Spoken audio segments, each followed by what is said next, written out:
Providers might want to actually do things to sort of speed things up just a little bit, but it's debatable. Maximal effort. Maximum effort. I went totally off script for that one. Every muscle in your body is tense for every single contraction. Choose your support people wisely. This is the one. Here are 5 things you're doing that are making your childbirth harder.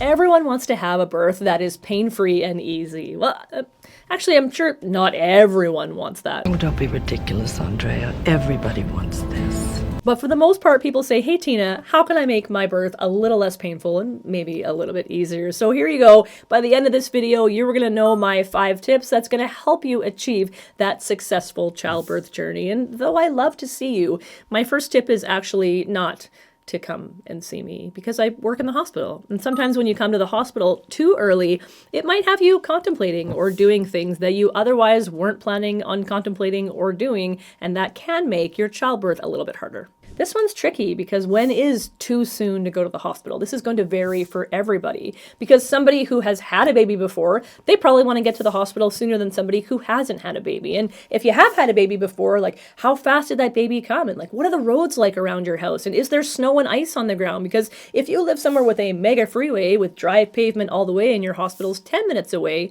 well, then you have time that you can wait at home a little bit longer than somebody who has like a dirt road that's covered in ice and their hospital is an hour away. Like, you see where I'm going with that? Also, if you have a high risk pregnancy, you should probably go sooner. You know, if your water is broken, all of these things come into play. I will pop a video up top for you on when you should go to the hospital. But the reason I say that you shouldn't go too soon is because of this.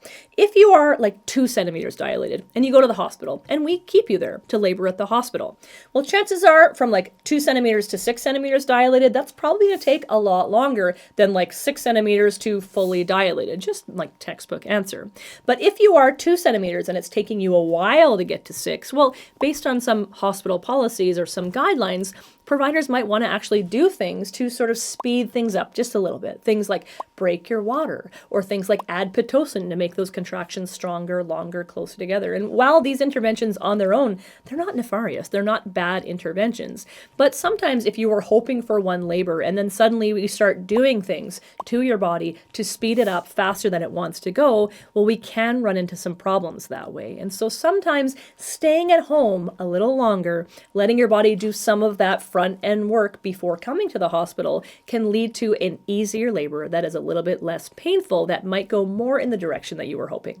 Also, I went totally off script for that one, so I really hope that that made sense. The other reason I suggest laboring at home longer and not coming in too soon is because generally speaking, you feel more comfortable and secure and safe in your own home because you're surrounded by your own belongings that smell like you and you can have those creature comforts.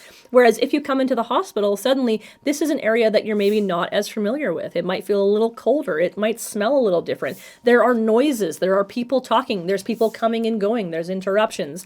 And those things, if they make you feel vulnerable, they make you feel unsafe, that can really stall your labor and slow it from progressing. And then again, you might run into the situation where we are trying to maybe move things along for you. So those are my reasons for saying labor at home if you can. I personally am quite comfortable in the hospital. My name is Tina. I'm a certified breastfeeding specialist and a certified perinatal nurse. I'm also a mom of 4. If you are new here, welcome to it. Click on your notifications so you don't miss any more videos. If you are not new here, welcome back to it. Now, if you do end up in the hospital at like 2 centimeters dilated, are you to have a terrible birth experience? No, absolutely not. Here are some things that we can do to sort of help you in that situation. First off, please make sure that you create a birth wish list or a birth plan. My tips on that are right up top for you because that's going to kind of lay out your expectations and your wishes for the staff to be aware of how you are feeling and the things that you are really wanting so that they can try their best to accommodate those things. You can include things in there like, I don't want my water broken till X number of dilation, or I would prefer not to have a Pitocin drip, or I would prefer to have a conversation about Pitocin or oxytocin before we decide whether or not we are going to be starting that up. You can also definitely bring in your creature comforts from home if you are going into the hospital sooner than later so that it feels a little bit more like home. You feel more comfortable, more safe, more secure, and that's really going to help your labor to progress. You can also say to the staff, hey, listen, you know what? I was hoping to labor at home, but that just couldn't happen. I would really, really appreciate it if we could keep the lights dim, if we could keep interruptions to a minimal, if we could keep maybe the talking a little bit more of a quiet quieter tone, and then they're aware of the vibe that you're trying to set in there. They can put up a sign on the front of the door to sort of list off those things that you are hoping for, and that can make you feel more of that comfort and that security.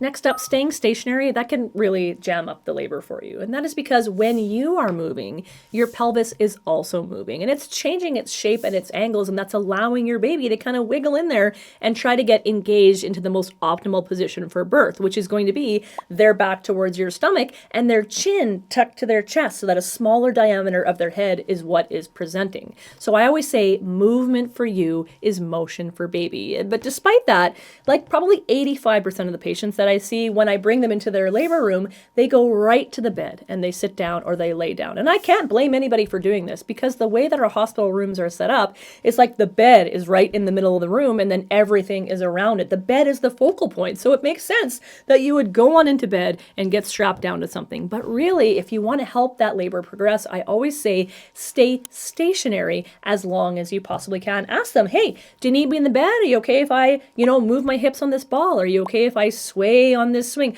Are you okay if I get in the shower and move around or go on all fours? Ask those things, because chances are, if you came from triage and we know how your baby is doing and now you're moving over to labor and delivery, we know how your baby's doing. So I don't necessarily have to strap you down to the monitor and get a nice tracing of your baby, because I have already seen it. So absolutely, I always say stay upright, use gravity, change your hips, move your body, and do what feels good to you, because most times what feels good to your body is what your body needs.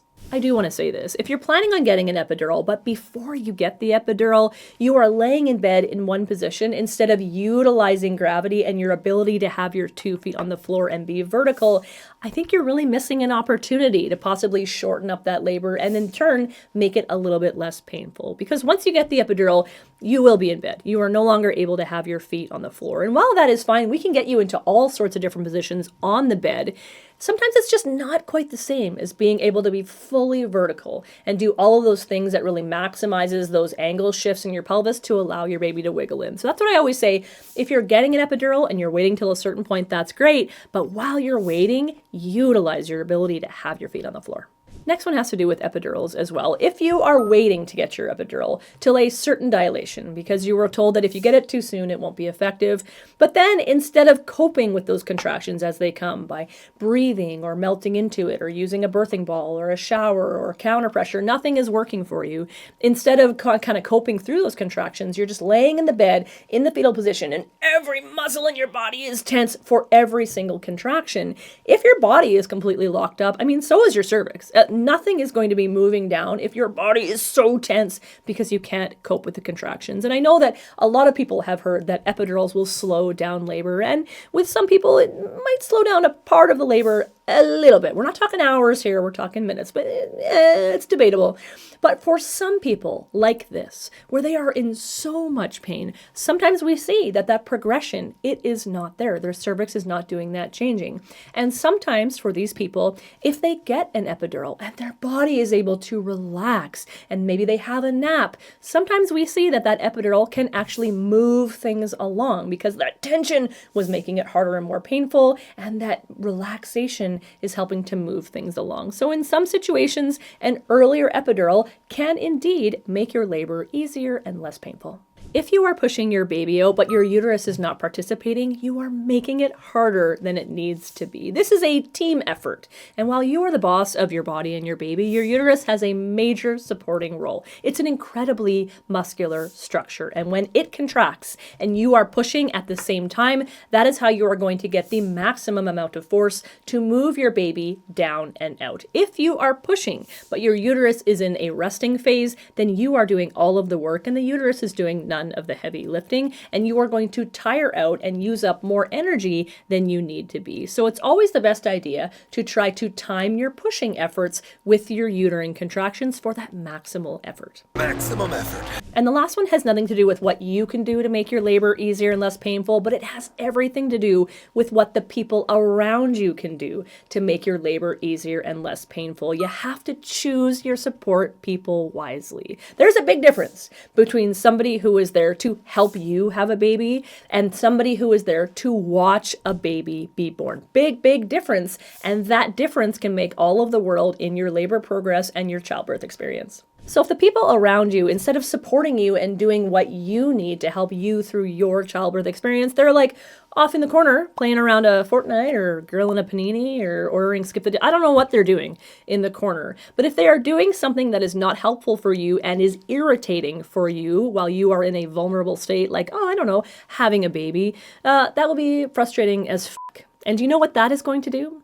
That's going to throw off the vibes of the entire room. And when the vibes of your birth are off, it can really set you back in your progression and how you feel like it went overall. So I always say, choose your support people wisely because it's so, so important. And guess what? Just because they helped you to make the baby does not mean that they are the right support person for you. 9 times out of 10, yes, the person who helped you make the baby is the person that is there and they can be very, very helpful. But that 1 time out of 10, I don't know, maybe you should have hired a doula or brought your mom or your dog or anybody that is better than somebody who is so dialed in on themselves that they are not dialed in on you and your baby. All right, tell me who you plan on having with you when you have your baby, or who was there if you've already had your baby. This one right here, this is what I would do to prep if I had another baby, which I'm not. I'm not having this factory is closed. I'm not having another baby. If you like this one, show it some love, click on those notifications, and as always, be happy, stay healthy, have fun. Bye. See, no babies in here. None. See? Don't you spread any rumors. I see you.